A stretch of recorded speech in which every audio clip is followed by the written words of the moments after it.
So we start off with our crew in the actual good place, and one of the first things they're noticing is that the good place smells like whatever makes you happiest. I, for one, really like this idea, but also I could not begin to tell you what smell would make me happiest. I would love to find out what smell it is, though. Well, I do have a few ideas.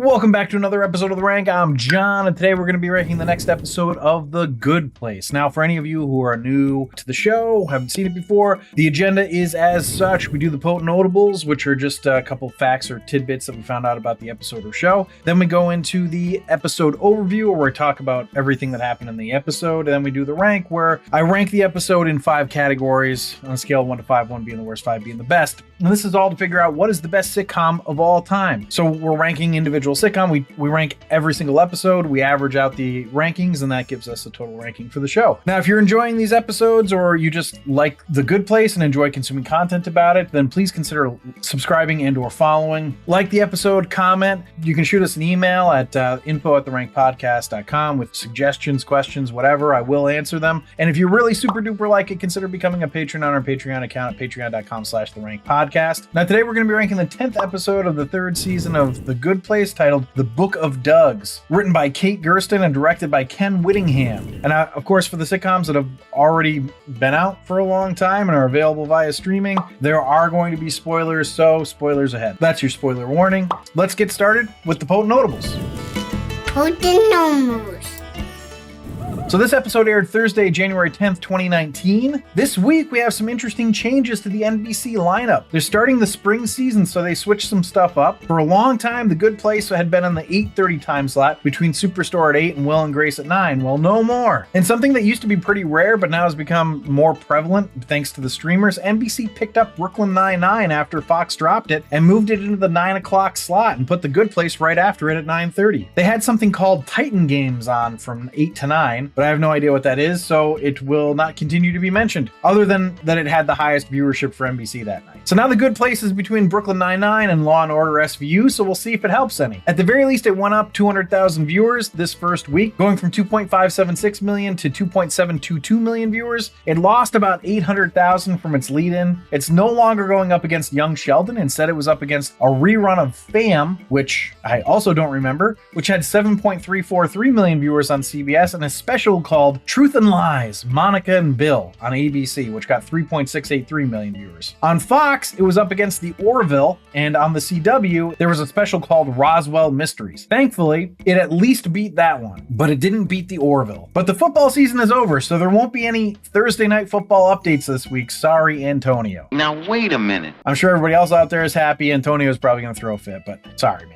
I've never been so happy. Which show won the night? I think you know. The Big Bang Theory by a mile at 13.527 million viewers. Also, just because I can't believe this, Dr. Pimple Popper on TLC had 2.788 million viewers in that same time slot and beat The Good Place. Yikes. I believe it. I believe it. All right, so just 6 days before this aired on January 4th, 2019, a video appeared on The Good Place YouTube feed entitled Janet's Void: What Actually Happens When... Ding!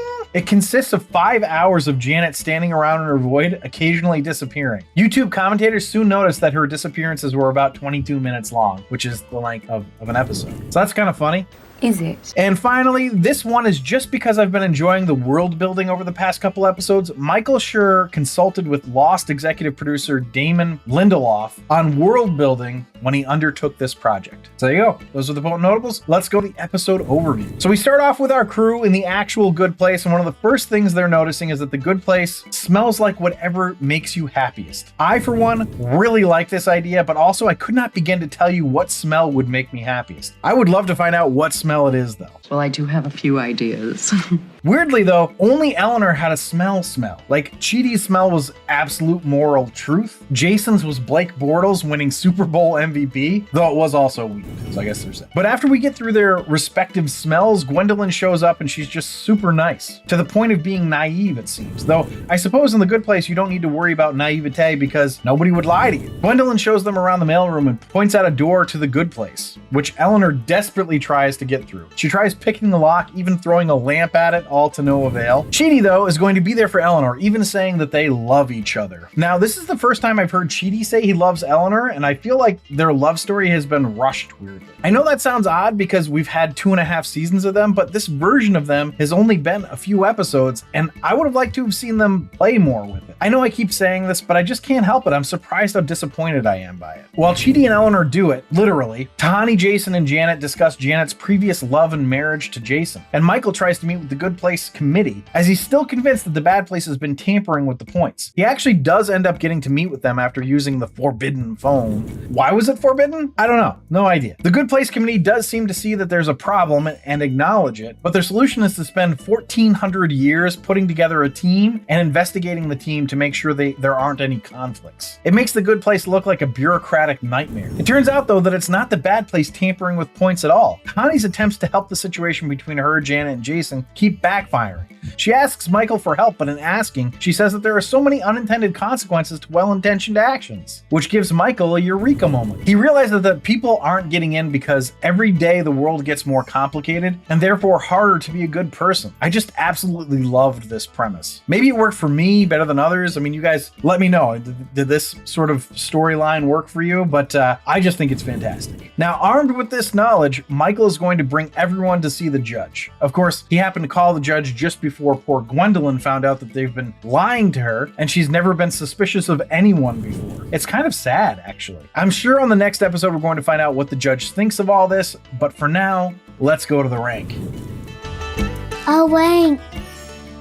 So the rank is where I rank the episode based on 5 categories: story, acting, dialogue, episode coherence, and character relatability. I rank it on a scale of 1 to 5, 1 being the worst, 5 being the best. And then we have a laugh counter where I tally up the amount of times the episode made me laugh out loud. 1 point per laugh out loud gets added to the score, and then we have a total ranking. But before we dive into the rankings, I just want to say, if you're enjoying this episode, please leave a like. It really does help the show grow and helps us out. So the first category is story, which I gave a 5. I'm definitely a nerd for this storyline. I absolutely love the idea that people haven't been able to make it into the Good Place for centuries because of how much more complicated it gets to be a good person all the time. That every decision, no matter how well-intentioned, have unintended consequences. It's great stuff. So let's go to acting, which I also gave a 5. Everyone is and continues to be excellent in this show. Ted Danson is incredible. Nicole Byer as Gwendolyn was fantastic. Casting is just great on this show. So let's go to dialogue, which I gave a 5 also. You'll find out that the laugh counter is lower than a typical 5 would be, but I just love the world building and lore of this episode so much that I'm going 5 because I don't care. Say whatever you want, but this writing is incredibly funny, clever, intelligent, deep, and just plain fun. So let's go to episode coherence, which I gave a 4.25. I know it seems weird that I'm not giving this a 5 since I gave everything else a 5, but for me, it's still the relationship between Chidi and Eleanor. I love that they're together, but Chidi says they love each other. He says it so casually, like they've talked about it a bunch already. I don't know, it just doesn't feel right. But really, it's not that big of a deal in the broad scheme of this episode's coherence. I think the bigger coherence problem for me was the idea that the committee of the Good Place would be so inconsiderate of human beings. Like, really, they wouldn't see a problem with waiting 1,400 years to even get started? That just feels unlikely for a group of beings overseeing humans. Also, why was the phone forbidden to use? I didn't really get that. But anyway, let's go to character relatability, which I gave a 5. Since I put the Eleanor Chidi love stuff in coherence, I have no issues with relatability. I kind of love the idea that new love like this would find a way to be together despite the setting.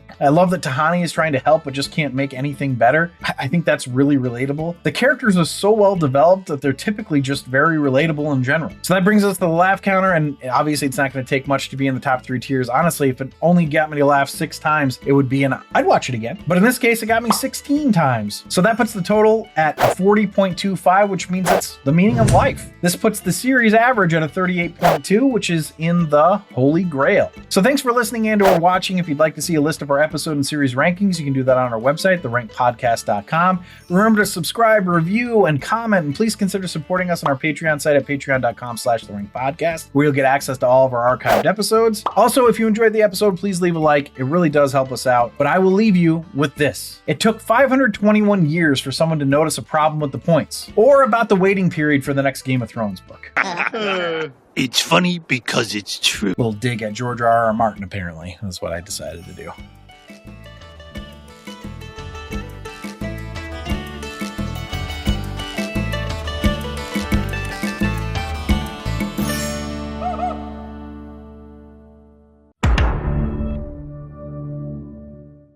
Chidi, though, is going to be there for Eleanor, even saying that they, quote, Chidi, though, is going to be there for Eleanor, Chidi, though, is going to be there for Eleanor.